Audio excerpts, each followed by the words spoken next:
Assalamualaikum warahmatullahi wabarakatuh. Perkenalkan, nama saya Ria Akbar Ilham dari Praktikum Statistika 2 pada kelompok 5. Nah, di sini saya akan mengerjakan tugas mingguan, yaitu tugas di modul 4, shift 2. Nah, di sini ada soal yang pertama, yaitu PT Osik Jaya merupakan perusahaan manufaktur botol plastik yang memiliki 4 shift.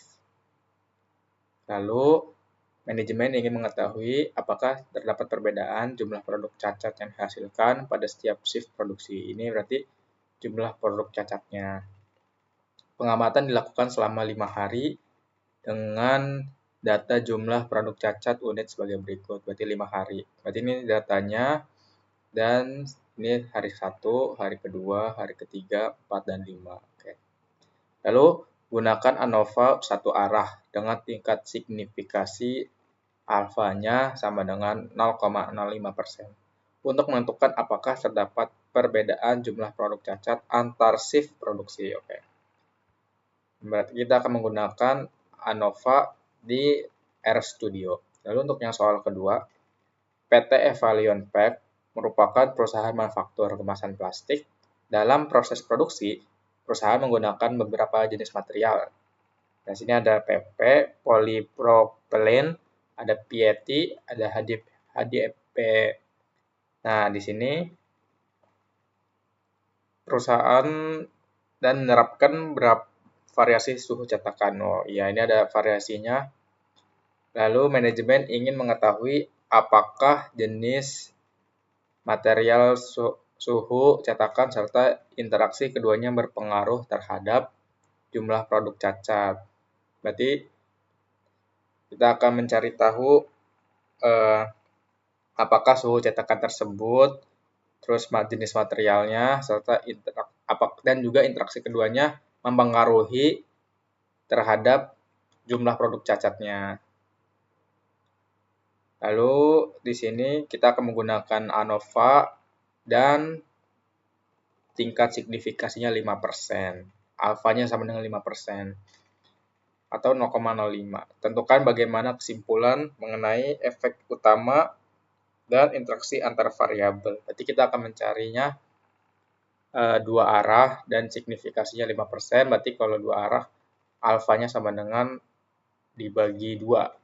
0,05 sama dengan 0,05. Ya. Lalu selanjutnya, sebelum kita masuk ke RStudio, kita akan menyalin terlebih dahulu data-data tersebut ke dalam Excel. Nah, di sini sudah ada, tadi ini untuk yang soal pertama, ini ada shift 1, shift 2, shift 3, dan 4. Jumlah produk cacatnya juga. Nah, ini untuk yang soal yang kedua, ini ada jenis materialnya, suhu cetakan, dan jumlah produk cacatnya. Masing-masing untuk polipropelen itu ada di 14, 13, 15, untuk suhu 200, 12, 11, 13, dan 220, 10, 9, 11, dan seterusnya sampai HDPE.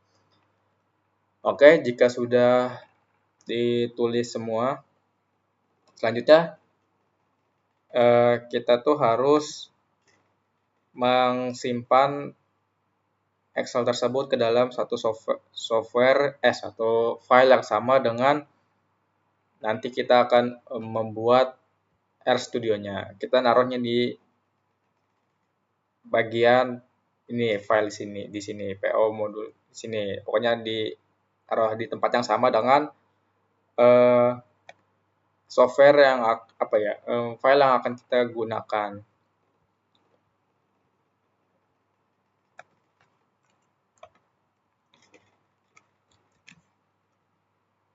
Nah, ini karena di sini sudah sama, di sini kan sudah sama nih. Kita bisa langsung menjelaskannya.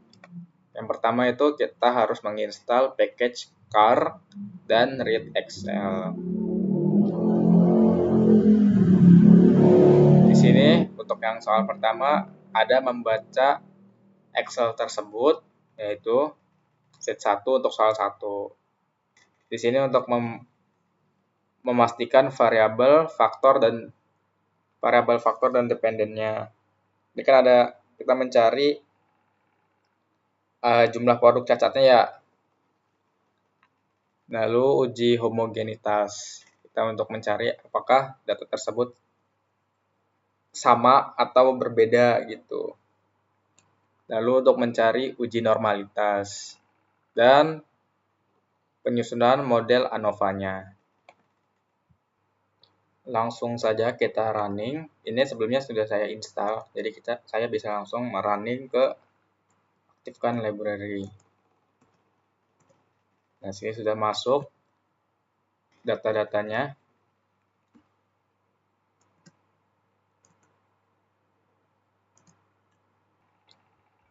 Oke, langsung saja kita running.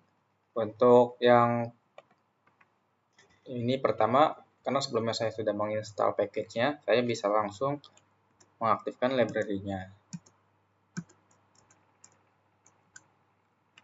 Nah, di sini ada uji homogenitas. Nah, sebelumnya itu kita tuh harus menentukan dulu terlebih dahulu untuk menentukan uji homogenitas itu kan ada H0 dan H1. H0-nya ini tidak ada perubahan signifikan terhadap shift lainnya. Jadi kayak new 1 ini kan shift 1 sama dengan new 2 sama dengan new 3 sama dengan new 4. Dan kalau H1 terdapat setidaknya 2 atau terdapat setidaknya 2 perbedaan signifikan antar shift tersebut.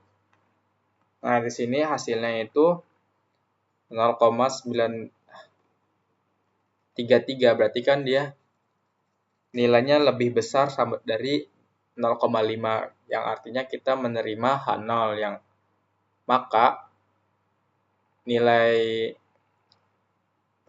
perbedaannya tidak ada perbedaan yang signifikan antara new 1 sama dengan new 2 sama dengan new 3 sama dengan new 4. Yang artinya tidak ada.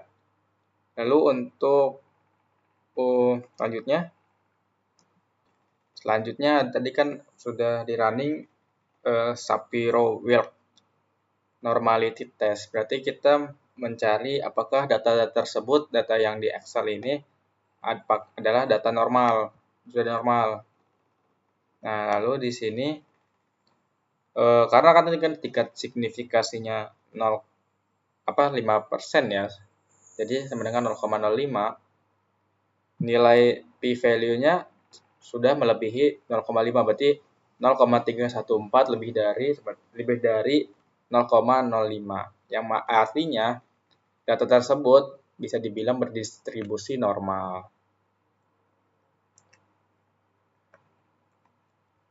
Nah, di sini terdapat 31,65. Di sini terdapat nilai F value sebesar 31,65 dan P value-nya 5,83 E-7, yang artinya dia itu lebih kecil dari 0,05. Yang artinya lagi berarti H0 ditolak karena nilai P value-nya lebih kecil daripada 0,05, yang artinya ada perbedaan signifikan terhadap terhadap shift yang diproduksi gitu. Lalu selanjutnya ada nomor 2.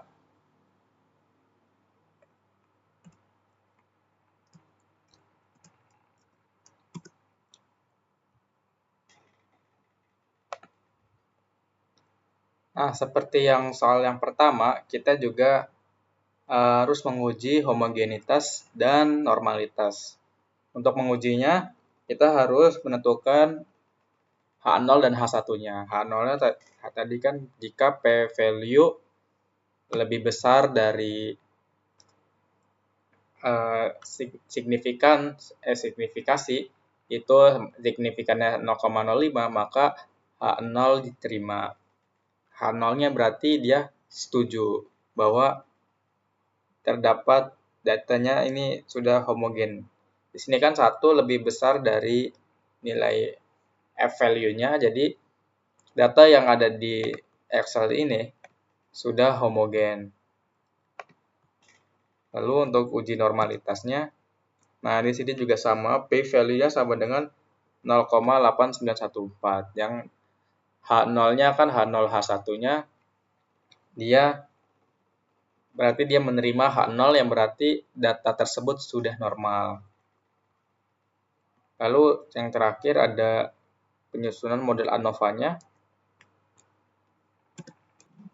Dari hasil ini terdapat nilai P value-nya lebih kecil daripada 0,05, yang artinya H0-nya kita tolak dan H1 kita terima, yang berarti jenis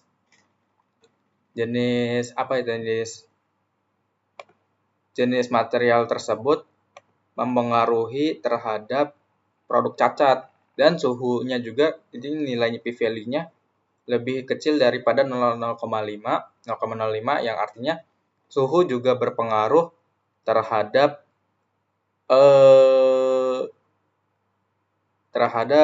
jumlah produk cacat. Dan terakhir ada 1 ini sama dengan, dia berarti 1 kan hubungan antara jenis material dan suhu, yaitu kan berarti 1 lebih besar daripada 0,05, yang artinya jenis suhu tidak memiliki interaksi yang signifikan terhadap produk cacat tersebut, begitu. Ya, berarti ya itu soal 1 dan soal 2 begitu. Dan tadi sebelumnya saya lupa menjelaskan bahwa untuk soal 1 ANOVA juga kita harus menentukan H0 dan H1-nya juga gitu. Jadi kan di sini juga dia tuh lebih kecil daripada 0,05, yang berarti ini 0,000583 lebih kecil daripada 0,05, yang artinya itu dia tidak ada, dia menolak H0, yang artinya jumlah shift mempengaruhi jumlah produk cacat, begitu. Oke, itu saja yang bisa saya sampaikan. Kurang dan lebihnya mohon maaf. Wassalamualaikum warahmatullahi wabarakatuh.